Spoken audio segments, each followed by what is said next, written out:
दूर खड़े, घबराए और छुपे हुए पुलिस वालों की नजरें और उनके हाथों में मौजूद पिस्टल्स ब्रायन की तरफ होती हैं। लेकिन ब्रायन अपनी गर्दन पर मौजूद बॉम्ब से छुटकारा पाने के लिए बेताब होता है।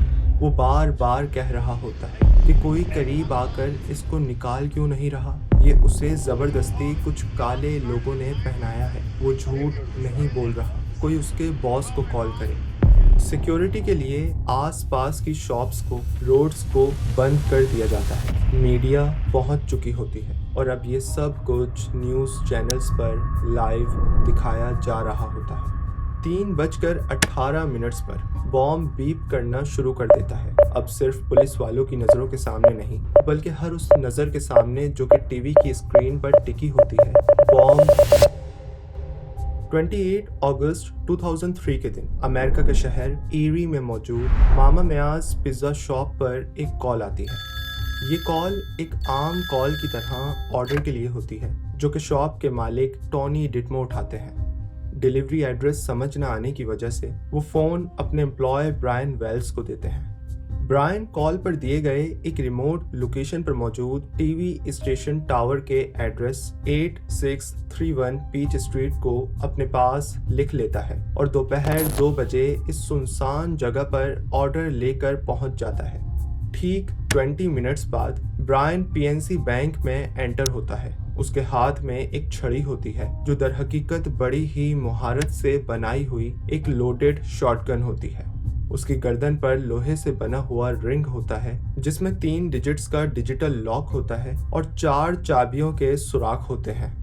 दरअसल ये एक कॉलर बॉम्ब होता है जो कि ब्रायन वेल्स की पहनी हुई वाइट कलर की टी शर्ट जिस पर गैस लिखा हुआ होता है उसके नीचे ब्रायन की गर्दन पर लॉक होता है। ब्रायन हाथ में शॉटगन लेकर और गर्दन पर बॉम्ब पहनकर आराम से रिलैक्स फील करते हुए अपने मजे में काउंटर की तरफ बढ़ता है। कैशियर के हाथों में एक नोट देता है, आहिस्ता से कहता है, 15 मिनट्स के अंदर मेरे इस बैग को $250,000 से भर दो। वो अपनी शर्ट उठाकर कैशियर को गर्दन पर मौजूद कॉलर बॉम्ब दिखाता है, फिर काउंटर पर से लॉलीपॉप उठाकर उसे मजे से चूसना शुरू कर देता है। उस वक्त बैंक में सिर्फ $8,702 ही कैश मौजूद होता है। ब्रायन बगैर किसी को नुकसान पहुंचाए इसी कैश के साथ लॉलीपॉप चूसते हुए बैंक से निकल जाता है। कुछ ही मिनट्स में पुलिस ब्रायन वेल्स को पकड़ लेती है। उसको जमीन पर बिठाकर उसके हाथों में हथकड़ी बांध दी जाती है और जैसे ही वो कहता है कि मेरी गर्दन पर बॉम्ब है तो सारे डर कर उससे दूर हो जाते हैं। दूर खड़े, घबराए और छुपे हुए पुलिस वालों की नजरें और उनके हाथों में मौजूद पिस्टल्स ब्रायन की तरफ होती हैं। लेकिन ब्रायन अपनी गर्दन पर मौजूद बॉम्ब से छुटकारा पाने के लिए बेताब होता है। वो बार बार कह रहा होता है कि कोई करीब आकर इसको निकाल क्यों नहीं रहा। ये उसे जबरदस्ती कुछ काले लोगों ने पहनाया है। वो झूठ नहीं बोल रहा। कोई उसके बॉस को कॉल करे। सिक्योरिटी के लिए आसपास की शॉप्स को, रोड्स को बंद कर दिया जाता है। मीडिया पहुंच चुकी होती है और अब ये सब कुछ न्यूज़ चैनल्स पर लाइव दिखाया जा रहा होता है। 3:18 पर बॉम्ब बीप करना शुरू कर देता है। अब सिर्फ पुलिस वालों की नज़रों के सामने नहीं, बल्कि हर उस नज़र के सामने जो कि टीवी की स्क्रीन पर टिकी होती है। बॉम्ब ब्लास्ट हो जाता है और ब्रायन वेल्स ज़मीन पर गिरकर मर जाता है। नाजरीन, क्या ब्रायन सच बोल रहा था? क्या वो विक्टिम था? आखिर वो लोग कौन थे जिनके कहने पर वो ये सब कुछ कर रहा था? या फिर ब्रायन एक क्रिमिनल था जो पहले तो बड़े ही इत्मीनान से सब कुछ कर रहा था, लेकिन जैसे ही पकड़ा गया तो झूठ बोलना शुरू कर दिया। देखती आंखों और सुनते हुए कानों को दिमागी फायर पर खुशामदीद। ब्रायन के मर जाने के बाद जब पुलिस ने उसकी गाड़ी की तलाशी ली तो उनको कुछ पेपर्स मिले जिस पर हाथ से लिखी गई इंस्ट्रक्शंस मौजूद थी। ब्रायन को बैंक में कितने डॉलर्स की डिमांड करनी है, ये सब कुछ कितने मिनट्स में और कैसे करना है, अगर कोई कुछ करने की कोशिश करे तो उसके खिलाफ उसके साथ क्या करना है। ये भी लिखा हुआ था कि अगर ब्रायन वो सब कुछ नहीं करेगा जो सब कुछ उसको करने को कहा जा रहा है, और अगर इस मामले में पुलिस को इन्वॉल्व करेगा तो वो अपनी गर्दन पर बंधे हुए कॉलर बॉम्ब की चाबी तक नहीं पहुंच पाएगा। ये सब एक खजाने को तलाश करने की तरह था। फर्क सिर्फ इतना था कि ब्रायन के लिए वो खजाना उसकी गर्दन पर बंधे बॉम्ब की चाबी थी, जिसको हासिल करने के लिए उसे इंस्ट्रक्शंस को फॉलो करना था। पुलिस के हाथ लगे पेपर्स पर जो इंस्ट्रक्शंस थी उसमें ब्रायन को कहा गया था कि जब वो बैंक से रॉबरी करके निकले तो मैकडॉनल्ड्स रेस्टोरेंट में जाए, वहां अपनी कार से उतरकर फ्लावर बेड में जाए, जहां उसे ड्राइव थ्रू ओपन 24 आवर्स के साइन बोर्ड के पास एक पत्थर मिलेगा जिसके नीचे उसकी नेक्स्ट इंस्ट्रक्शंस होंगी। नाजरीन, ब्रायन के बाद इन इंस्ट्रक्शंस को पुलिस ने फॉलो किया और वो एक जगह से दूसरी जगह पर पहुंचते रहे, लेकिन आखिरकार वो एक ऐसी जगह पर पहुंचे जहां उनको आगे क्या करना है इस मालूमात पर मुश्तमिल कोई इंस्ट्रक्शन नहीं मिली। जिस कॉल पर ऑर्डर बुक किया गया था, पुलिस ने उसको ट्रैक किया तो पता चला कि ये कॉल शेल गैस स्टेशन पर मौजूद पे फोन से की गई थी। किसने की थी इसका कुछ नहीं पता चल सका क्योंकि उस वक्त वहां कोई सीसीटीवी कैमरा नहीं था। ऑर्डर करने वाले ने डिलीवरी एड्रेस शहर से दूर मौजूद टीवी स्टेशन टावर का दिया था, जहां एक कच्ची सड़क जाती थी।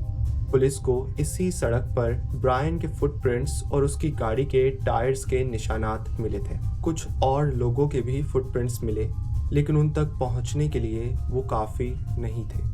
यहाँ पुलिस को एक बात कंफर्म हो चुकी थी कि ब्रायन को कॉलर बॉम्ब यहीं पर पहनाया गया था, लेकिन किसने पहनाया, काफी दिनों तक की गई काफी कोशिशों के बाद भी कुछ नहीं पता चल सका।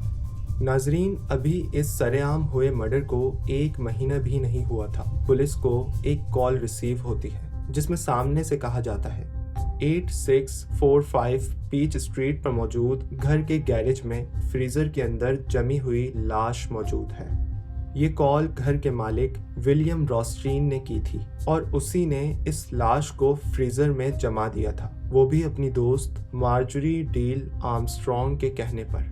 रॉस्ट्रीन ने पुलिस को बताया कि ये लाश 45 साल के जेम्स रॉडेन की है, जो कि मार्जरी का बॉयफ्रेंड था और इससे मार्जरी ने ही 6 हफ्तों पहले 13 अगस्त को अपने रूम में सोते वक्त शॉटगन से शूट कर दिया था।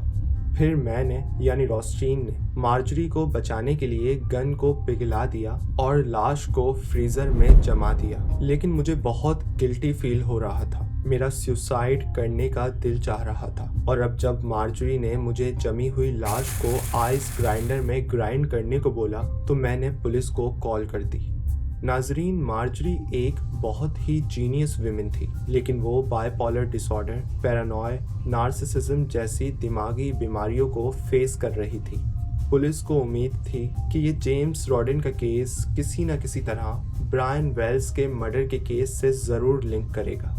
रॉस्ट्रीन का घर उस टीवी स्टेशन टावर से जहां ब्रायन को कॉलर बॉम्ब पहनाया गया था वहां से 5 मिनट की वॉक पर था और शेल स्टेशन रॉस्ट्रीन के घर से हाफ मील दूर था। FBI ने रॉस्ट्रीन के घर की तलाशी ली तो उनको तरह तरह के पावर टूल्स, वेल्डिंग मशीन्स और कई तरह की मशीनरीज मिली।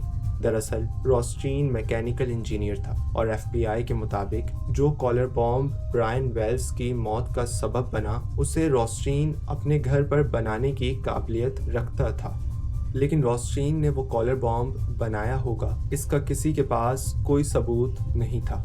2004 में टर्मिनल कैंसर रॉस्ट्रीन की मौत की वजह बन गया। इस तरह ब्रायन वेल्स का केस बगैर किसी सबूत के तकरीबन 4 साल तक FBI के सर का दर्द बना रहा।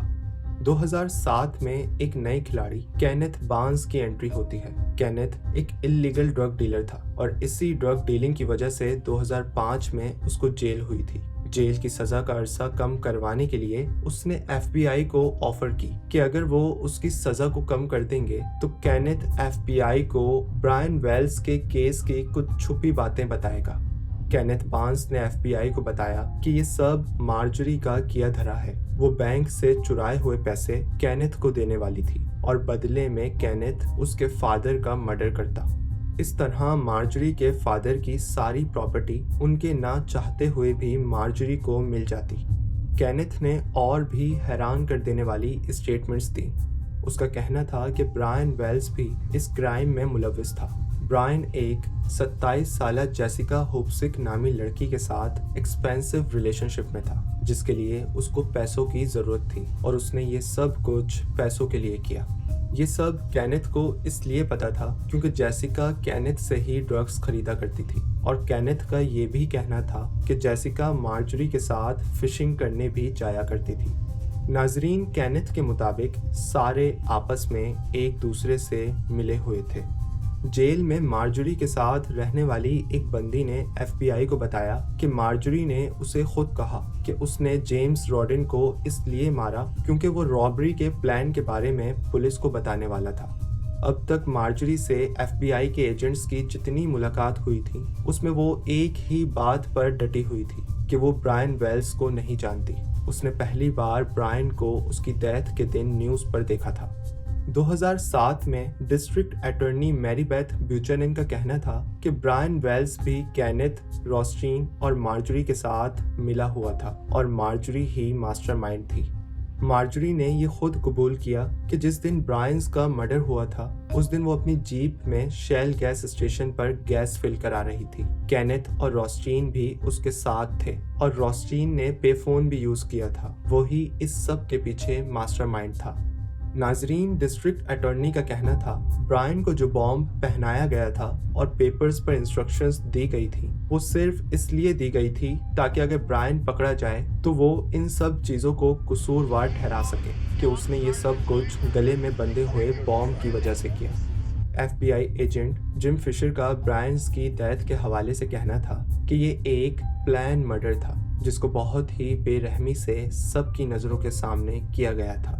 अगर कोई भी ब्रायन के गले से बॉम्ब को रिमूव करने की कोशिश करता तो बॉम्ब ब्लास्ट हो जाता और आखिर में ब्रायन को मरना ही था।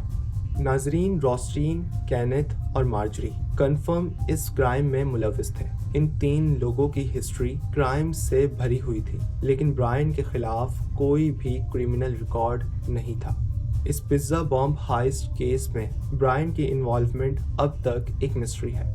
आखिरी लम्हात में ब्रायन की दी गई स्टेटमेंट ब्लैक पीपल्स ने उसको फोर्स किया ये सब कुछ करने के लिए। कई सालों तक की गई इन्वेस्टिगेशन के बाद भी उसकी इस स्टेटमेंट के हवाले से कोई सबूत नहीं मिला। बैंक में रॉबरी करते वक्त वो इतना काम और रिलैक्स क्यों था? ये सवाल आज भी वहीं खड़ा है। भला कोई अपने गले पर एक रियल बॉम्ब कैसे पहन सकता है? लेकिन उसने हाथ में गन होने के बावजूद भी किसी को कोई नुकसान नहीं पहुंचाया था। ऐसे कई सवालात के जवाबात ढूंढने में FBI अब तक नाकाम है। नाजरीन, चाहे इंसान कितना ही जीनियस क्यों ना हो, लेकिन जब वो लालच में आकर दूसरों के लिए गड्ढा खोदता है तो आखिर में उस गड्ढे में खुद भी फंसता है।